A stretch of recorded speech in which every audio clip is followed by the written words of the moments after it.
السلام علیکم ورحمۃ اللہ وبرکاتہ۔ بسم اللہ الرحمن الرحیم۔ شیطانی وسوسے دور کرنے والا وظیفہ۔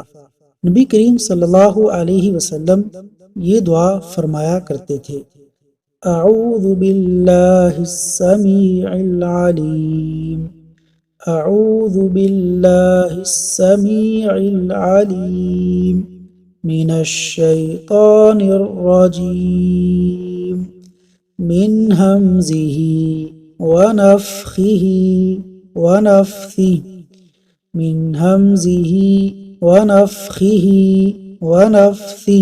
ترجمہ: میں سننے والے اور جاننے والے اللہ کی پناہ مانگتا ہوں شیطان مردود سے، اس کے تکبر، تغزل اور جنون سے۔ سنن ابو داود حدیث نمبر 775۔